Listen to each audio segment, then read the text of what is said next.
आज आप जरा अंदाजा कीजिए कि आज ताजिकिस्तान में जल्जिला आया जिसके झटके चाइना में महसूस किए गए और उसके झटके पाकिस्तान में भी महसूस किए गए। ताजिकिस्तान में बड़े पैमाने पर तबाही हुई है और वहां बिल्डिंग्स कचरे का ढेर बन गई है। अब आप जरा अंदाजा कीजिए, ये पिछले काफी अरसे से जो जल्जिले आ रहे हैं उससे पहले ये वो जनाब शख्सियत थी जिन्होंने एक्यूरेटली कहा था कि तुर्की का जल्जिला आएगा, फिर उन्होंने पाकिस्तान का नाम लिया था, फिर उन्होंने ताजिकिस्तान का, चाइना का, इंडिया का और इस बेल्ट का नाम लिया था। अब सूरत हाल ये पैदा हुई है कि चीजें बिल्कुल मशकूक होना शुरू हो गई हैं। देखिए, साइंस कहती है हमारे पास कोई ऐसा मैकेनिज्म ही नहीं है कि हम पहले बता सके कि जल्जिला आ रहा है इतनी बुरी शिद्दत का। ऐसा लग रहा है तमाम की तमाम चीजें, यानी पूरा शहर हिल रहा है, गाड़ियां हिल रही हैं, बिल्डिंग्स हिल रही हैं, यानी इतनी तबाहकुन। ऐसा क्या हो गया है कि सिर्फ उन जगहों पर जल्जिले आ रहे हैं कि जो असल में पॉलिटिकली टारगेट है। यानी इसराइल में आपको कुछ नजर नहीं आएगा, चाहे पूरा जहान क्यों ना तबाह हो जाए, उसमें आपको कुछ नजर नहीं आएगा या आपको कोई ऐसी चीज नजर नहीं आएगी। अब सवाल ये पैदा होता है, अमेरिका के अंदर न्यूयॉर्क में तो ऐसा कुछ नजर नहीं आ रहा आपको, और इसी तरह यूके में नजर नहीं आ रहा। अब आप जरा अंदाजा कीजिए कि इस वक्त ताजिकिस्तान में जो सूरत हाल है, इस बंदे ने कहा था कि असल में ये जब जल्जिले आएंगे तो चाइना, पाकिस्तान, इंडिया ये बुरी तरह इसमें मुतासिर होंगे। और अभी ये सिर्फ शुरुआत है। अभी तो वो कह रहे हैं कि जो हालात बन रहे हैं वो इस्तांबुल के अंदर आना है, फिर उसके बाद पाकिस्तान के अंदर आना है। और आप देख लें गिलगित बल्तिस्तान वाली साइड चाइना के साथ जो लगती है, आज वहां पर बड़े झटके महसूस किए गए।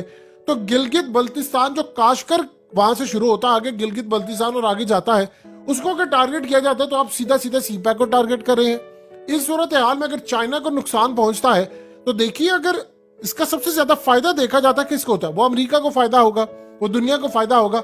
चाइना के बारे में हालिया एंटनी ब्लिंकन ने ये बात कही, उसने कहा जी चाइना तो हथियार और मोहलिक चीजें प्रोवाइड करने जा रहा है रशिया को। अगर इस सूरत हाल में कोई ऐसी सूरत हाल पैदा हो जाए, कोई जल्जिला, कोई मामला कि इनको अपने इंटरनली अपने अंदरूनी इश्यूज में उलझा दिया जाए, तो बताएं जंग कौन जीतेगा। चाइना को बड़ा बी केयरफुल रहना पड़ेगा इस मामले के अंदर। और एक बात आप ज़हन में रखिएगा, ऑलरेडी तबाही आई है, यानी कोरोना के बाद सारी दुनिया की मईशत का जनाजा निकल गया है। तो ये सूरत हाल इस लेवल की नहीं हो सकती।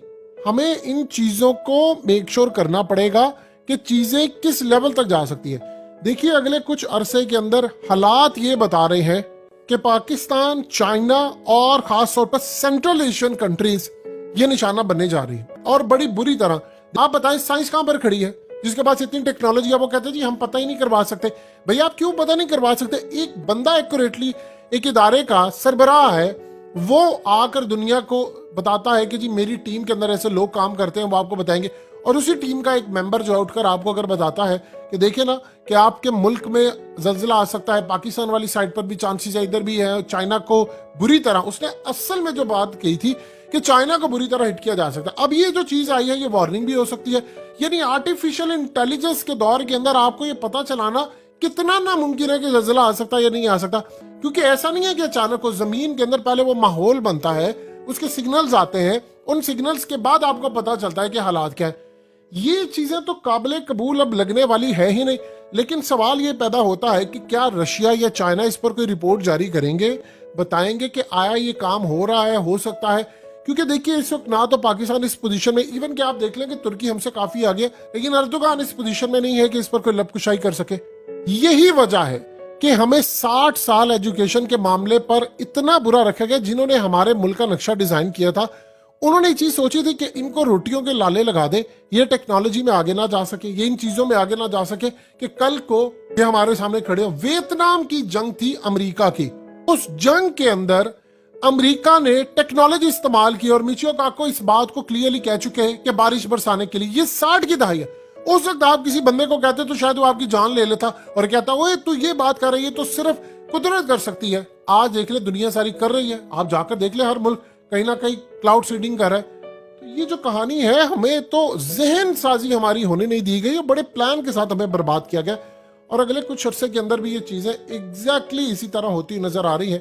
अगर हालात इसी जानिब रहते हैं तो आप मेक श्योर कर लीजिए कि पाकिस्तान इस सूरत हाल में तबाही की तरफ